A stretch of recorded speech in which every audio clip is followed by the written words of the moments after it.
This smile is brought to you by the Children's Hospital at Memorial Health, because it wasn't so much there on January 6th of this year, a Sunday around lunchtime, when Kylee Harper got a little adventurous. In her parents' room, supposed to be taking a nap, and climbed up the dresser. She was back there for just a few minutes, and we heard a crash. Unfortunately, there was a very large TV on top of the dresser that came down on her. And it was too loud. We just knew it wasn't right. Hit her head and shoulder, causing a severe head injury.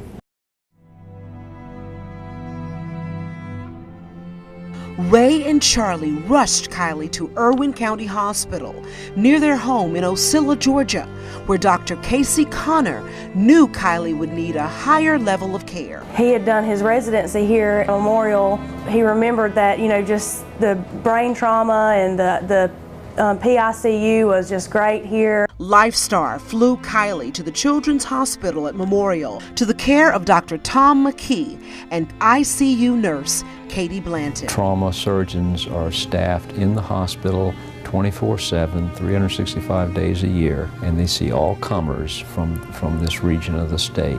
And the Pediatric Intensive Care Unit is an integral part of this system because children are injured every day, day and night, all year long, and this is where they end up.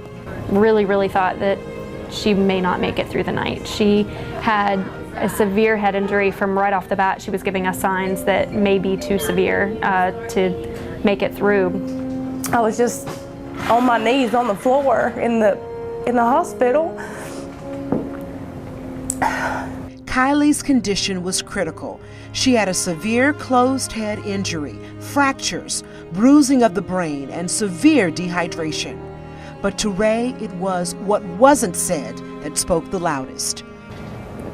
Nobody told us it's okay. Doctors put Kylee in a medically induced coma for more than a week as the family waited. The toughest part was they couldn't hold her. They couldn't comfort her. They had to find other ways to let her know they were there. It's very difficult with the family because you want the family to be able to come in and see the child and touch them and love them and let them know that they're being so well supported. But at the same time, the child reacts to that because that's their mommy and their daddy, and they don't know what to do because that's their mommy and daddy and they can't touch them. Their prayers were joined by thousands throughout South Georgia who adopted a rallying cry for Kylee: pray without ceasing. Anywhere we go, somebody's wearing a t-shirt, or we see a decal, pray for Kylee, on the back of their car, and we may not know who in the world it is, but it's just touched so many people, thousands and thousands. Those prayers were answered one morning when Kylee was brought back to life. She started to cry, but it wasn't her cry normally. It was almost like an infant.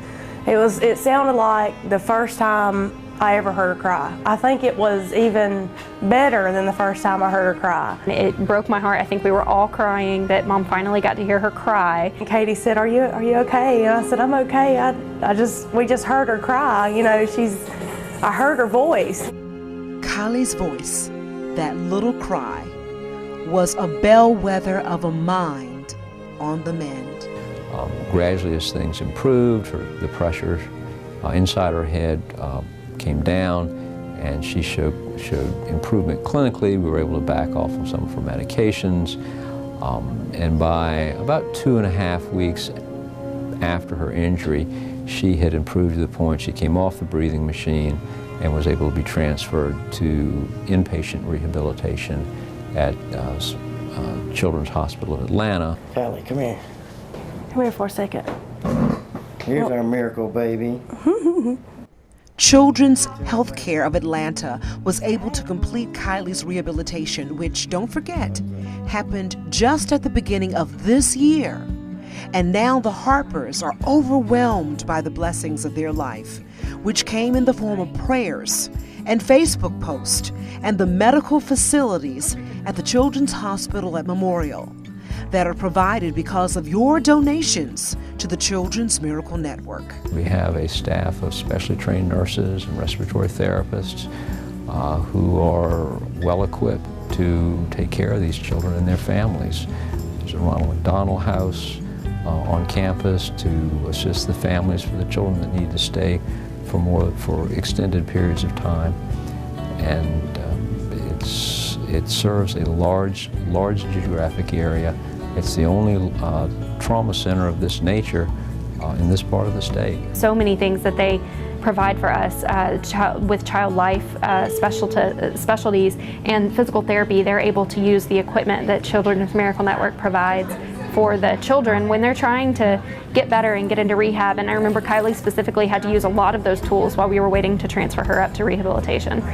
We have Kylee Harper today because of the Children's Hospital at Memorial, because of the Children's Miracle Network, because of you. You can check that off as one prayer answered. It turned our whole lives around. It really did. She didn't just have a miracle in her life. This is the whole family's testimony, our whole county's testimony.